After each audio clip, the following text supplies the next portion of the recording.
Hello नमस्कार दोस्तों, कैसे हो सभी लोग। मेरा नाम है शिवा और आप देख रहे हैं अपना यूट्यूब चैनल स्टडी योजना। दोस्तों आज हम बात करने वाले हैं एसएससी जीडी कांस्टेबल की नई वैकेंसी जो आने वाली है 2021 में। आप सभी को पता होगा कि एसएससी जीडी की अभी हाल ही में 2018 में वैकेंसी क्लियर हुई थी, उसी की हाल ही में जो कट ऑफ आ चुकी है उसके बारे में भी इस वीडियो में बात करेंगे। तो आज हम सबसे पहले इस वीडियो में बात करने वाले हैं कि इसके फॉर्म कब तक आपको देखने को मिल जाएंगे। एसएससी जीडी कांस्टेबल के 2021 में आपको फॉर्म कब तक आएंगे, इसकी लास्ट डेट क्या रहेगी, एलिजिबिलिटी क्या रहने वाली है, आप कितना पास होकर आप इस फॉर्म को अप्लाई कर सकते हैं। एज की बात करेंगे कि एज क्या रहने वाली है, जनरल ओबीसी एससी एसटी सभी कैटेगरी की बात करने वाली एज क्या रहने वाली है। एग्ज़ाम पैटर्न की बात करेंगे, एग्ज़ाम पैटर्न क्या रहेगा, किस हिसाब से आपको पेपर देना है, क्या क्या क्वेश्चन आएंगे, क्या पैटर्न रहेगा, इस बारे में बात करेंगे। और लास्ट ईयर इसकी क्या कट ऑफ रही थी, इस बारे में भी बात करेंगे। साथ ही आपको ये भी बताएंगे कि इस पर कि कितने पदों के ऊपर वैकेंसी निकालेंगे एसएसजी कांस्टेबल के ऊपर। तो आप लास्ट तक हमारे इस वीडियो में बने रहिएगा, आपको सारी डिटेल्स हम इस वीडियो में देने वाले हैं। दोस्तों एसएससी जीडी कांस्टेबल की ये जो नई वैकेंसी निकल कर आ रही है, इससे पहले यह वैकेंसी 2018 में आई हुई थी। 2018 के बाद से यह वैकेंसी नहीं आई हुई। जब 2018 में यह वैकेंसी आई थी तब इसमें जो पदों की संख्या थी वो लगभग 50,000 आए हुए थे, जो बाद में बढ़ा करके वो 60,000 के आसपास कर दी गई थी। तो इस बार जो ये वैकेंसी निकाली जा रही है, इसमें उम्मीद है कि यह वैकेंसी में जो पदों की संख्या होने वाली वो 50,000 से भी ज़्यादा होने वाली है, जो यह एसएससी के नोटिफिकेशन में बताया गया है। और साथ ही आप इस चीज़ को ध्यान रखिएगा कि यह वैकेंसी जब आपका एग्ज़ाम होगा या एग्ज़ाम होते होते यह वैकेंसी लास्ट में आपके 1 लाख से भी ज़्यादा पदों तक यह वैकेंसी जा सकती है। जैसा कि आप इस नोटिफिकेशन में भी देख सकते हो, कर्मचारी चयन आयोग अगले महीने फरवरी और मार्च में 2 बड़ी भर्ती परीक्षाओं के लिए आवेदन प्रक्रिया शुरू कर सकता है। आयोग फरवरी की शुरुआत में मल्टी टास्किंग स्टाफ, और आपको बता दें एमटीएस की वैकेंसी भी आपकी आ चुकी हैं, जिसका आवेदन आप कर सकते हो फरवरी में। 2 फरवरी से इसके आवेदन स्टार्ट हो जाएंगे और 18 मार्च तक इसके आवेदन चलेंगे। इसका क्या प्रोसेस रहने वाला है, क्या सिलेक्शन प्रोसेस होता है, क्या एज डिटेल्स, कट ऑफ वगैरह सारी डिटेल्स हम आपको बाद में किसी दूसरे वीडियो में बता देंगे। इस वीडियो में आप एसएससी जीडी के बारे में देख लीजिए। और साथ ही बताया गया कि 25 मार्च को केंद्रीय सुरक्षा बल के लिए कांस्टेबल जीडी के 40 से 50,000 पदों पर भर्ती की घोषणा कर सकता है। कर्मचारी चयन आयोग की ओर से जारी वर्ष कैलेंडर में एसएससी की इन दोनों बड़ी परीक्षाओं को घोषणा की गई है। कोरोना संकट के कारण परीक्षाओं का कार्यक्रम बदल जाने के बाद 2020 को 2 बड़ी परीक्षाओं के आवेदन के 2021 में मांगा जा रहा है। तो आप इसमें देख सकते हैं, लगभग आप ये मान लीजिएगा कि इसकी वैकेंसी क्लियर होते होते इसमें आपको 1,23,000 पदों पर लगभग वैकेंसी आपको मिल सकती है। दोस्तों ये बहुत बड़ी वैकेंसी होने वाली है, तो आप इस वैकेंसी को बिल्कुल भी छोड़िएगा मत। तो अब हम आपको इसकी सारी डिटेल्स बताते हैं कि इस वैकेंसी में कैसे कैसे आप अप्लाई कर सकते हैं, क्या पैटर्न, एज डिटेल्स, आपको जो डिटेल्स है हम आपको इस वीडियो में देने वाले हैं। दोस्तों जैसा कि आपको पता है कि यह पैरामिलिट्री फोर्स एसएससी जीडी की यह वैकेंसी बहुत ही बड़ी वैकेंसी जो आपको देखने को मिल रही है 2021 में, जिसे आपको बिल्कुल भी मिस नहीं करना और आपको इसको इसमें सिलेक्शन लेना ही लेना है। आप इस बात का बिल्कुल ध्यान रखिए। यह वैकेंसी जो आपको मिलेगी वो सीआरपीएफ, जितनी भी पैरामिलिट्री फोर्स होती है, जैसे सीआरपीएफ हो गई, आईटीबीपी हो गई, एसएसएफ हो गई है, बीएसएफ हो गई, एसएसएफ हो गई, असम राइफल्स हो गई, तो इन सभी पदों पर यह वैकेंसी है। तो सबसे पहले हम इसके बात करने वाले हैं कि आखिरकार इसके फॉर्म हमें कब तक अप्लाई करने के लिए मिलेगा। तो अब आप इस चीज़ को देख लीजिए, फॉर्म आपके जो अप्लाई डेट है वो 25 मार्च से इसके फॉर्म अप्लाई होना शुरू हो जाएंगे, और इसकी जो फॉर्म भरने की जो लास्ट डेट होगी वो 10 मई होगी। 10 मई से इसके आवेदन समाप्त हो जाएंगे। तो आप इस चीज़ का ध्यान रखिएगा, 25 मार्च से इसके आवेदन शुरू होने वाले हैं और लास्ट डेट 10 मई होने वाली है। अब आपको इसमें साथ ही हम आपको इसमें बता देते हैं कि एलिजिबिलिटी की अब इसमें बात कर लेते हैं कि एलिजिबिलिटी इस एग्ज़ाम में आपकी क्या रहने वाली है। एलिजिबिलिटी की बात करते हैं तो इसमें आपको 10th पास होना ज़रूरी है। अगर आपने किसी भी बोर्ड से आपने कक्षा 10 पास की हुई, क्लास 10th आपने की हुई, तो आप इस एग्ज़ाम को बिल्कुल दे सकते हैं और आप इसके लिए योग्य माने जाएंगे।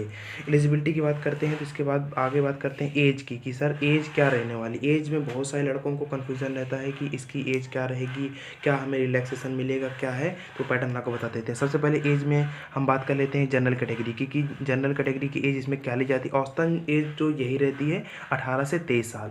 ये जनरल की वैकेंसी की कट ऑफ होगी, 18 से 23 साल की होगी। ओबीसी की अब वहीं आपको 3 साल का रिलैक्सेशन मिल जाएगा, इसकी हो जाएगी 25 साल के आसपास। और जो एससी एसटी की हो जाएगी वो एज आपको मिल जाएगी 28 साल, तो इनको 5 साल का रिजर्वेशन मिल जाएगा। तो एज क्राइटेरिया यही रहने वाला है। जनरल का 18 से 23, ओबीसी का 25 और एससी एसटी का 28 साल रहने वाला है। ईडब्ल्यूएस कैटेगरी जो भी कैंडिडेट हैं तो उसमें अभी अभी एज रिलैक्सेशन के बारे में कुछ भी ऐसी चर्चा नहीं की गई है कि आपको इसमें एज रिलैक्सेशन मिलेगा। तो आप इस चीज़ को ध्यान रख लीजिएगा, एज आपकी यही रहने वाली है। और साथ ही आपको ये बता दें कि एज आपकी काउंट कब से की जाएगी, एज आप किस दिन से आपकी काउंट की जाएगी, तो वो डेट आपकी होगी 1/8/2001। जी हाँ, 1/8/2021। अगर आप 1 अगस्त 2021 तक अगर आपकी उम्र 18 साल हो जाती है, मिनिमम कम से कम आपकी उम्र 18 साल होनी चाहिए, तो आप इस फॉर्म को अप्लाई कर सकते हैं। आप इस चीज़ को बिल्कुल ध्यान रखिएगा। अब आपको बात कर लेते हैं कि एग्ज़ाम पैटर्न की, क्या कैसे एग्ज़ाम होता है, क्या सिलेबस होता है, एग्ज़ाम पैटर्न के बारे में थोड़ी सी बात कर लेते हैं आपसे। एग्ज़ाम पैटर्न सर ये होता है कि आपको इसमें चारों सब्जेक्ट 25-25 क्वेश्चन के आपको देखने को मिलेंगे। सब्जेक्ट क्या रहने वाले हैं वो मैं आपको बताता हूँ। जीएस जीके हो गया 25 नंबर का, 25 नंबर की आपको अर्थमेटिक देखने को मिलेगी, और 25 नंबर को आपको न्यूमेरिकल एबिलिटी या रीजनिंग जिसको आप बोल सकते हो, और 25 नंबर में आपको हिंदी या इंग्लिश ऑप्शनल मिल जाएगा। जैसे हिंदी, या तो आप हिंदी चूज कर सकते हो या तो आप इंग्लिश चूज करते हो, ये आपकी मर्जी की बात है। तो ऐसा करके आपको 25-25 क्वेश्चन आपको रहने वाले हैं। और जो इसमें आपको टाइमिंग मिलता है वो आपको 90 मिनट की मिलती है, और जो टोटल नंबर ऑफ क्वेश्चन होते हैं वो 100 मार्क्स का होता है। 100 क्वेश्चन होंगे और जो आपके 100 मार्क्स के होंगे। तो ये आपका क्राइटेरिया रहता है। 1/4 की इसमें निगेटिव मार्किंग आती है, तो इस चीज़ का आप ध्यान रखिएगा। और अगर आप लास्ट ईयर कट ऑफ की बात करते हैं तो लास्ट ईयर कट ऑफ कुछ स्टेट की कुछ ज़्यादा ही चली जाती है। अगर आप लास्ट ईयर कट ऑफ देखोगे, अगर आप जैसे इसमें आपको हम बताते हैं, जैसे आप बीएसएफ की कट ऑफ देख सकते हो, ये लास्ट ईयर, ये आपको कट ऑफ मैं उत्तर प्रदेश की बता रहा हूँ, क्योंकि उत्तर प्रदेश हो गया, राजस्थान हो गया, बिहार, इनकी कट ऑफ सबसे ज़्यादा हाई जाती है। जो नॉर्थ ईस्ट जोन है या साउथ ईस्ट के जो बच्चे हैं, जो स्टेट है वहाँ के, तो वहाँ पर कट ऑफ इतनी ज़्यादा नहीं जाती। अगर आप यूपी, बिहार, राजस्थान, महाराष्ट्र, ऐसे इनकी कट ऑफ कुछ ज़्यादा ही चली जाती है।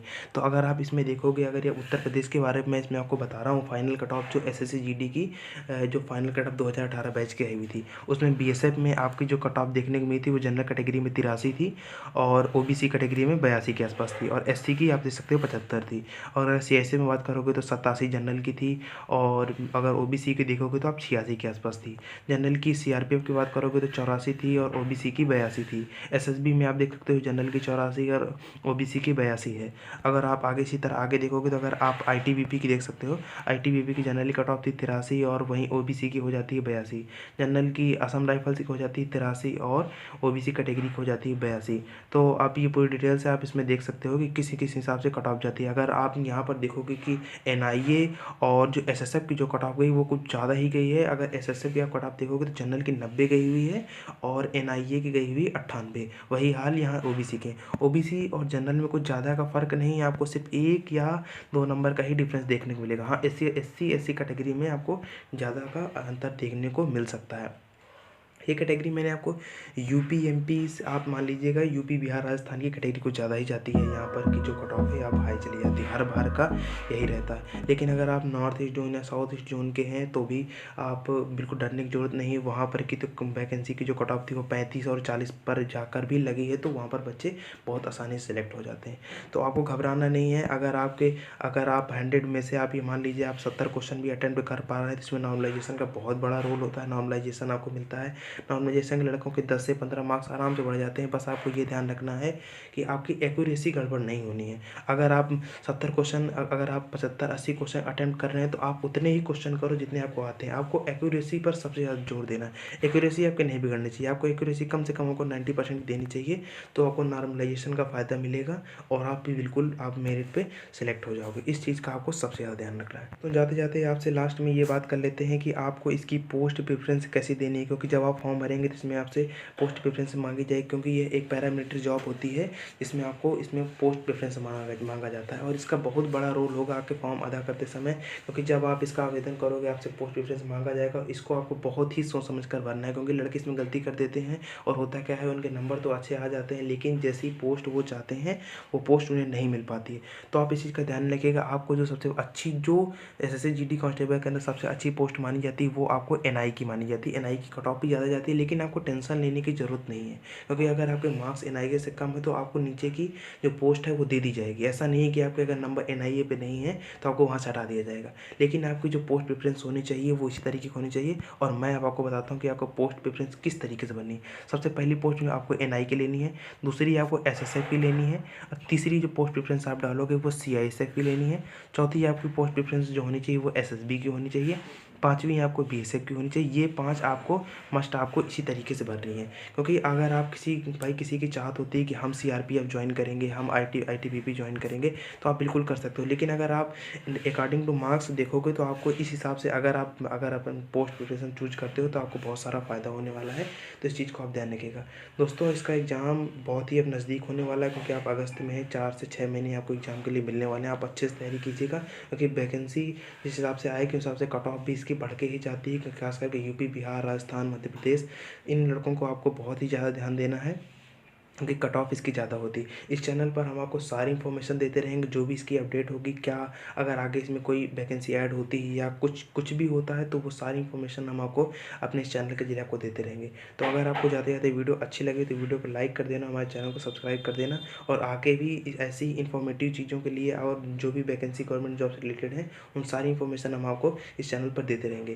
तो ऐसे ही प्यार सपोर्ट बनाए रहेगा, और मिलते हैं आपसे कब किसी नेक्स्ट वीडियो। तब तक के लिए जय हिंद और जय भारत।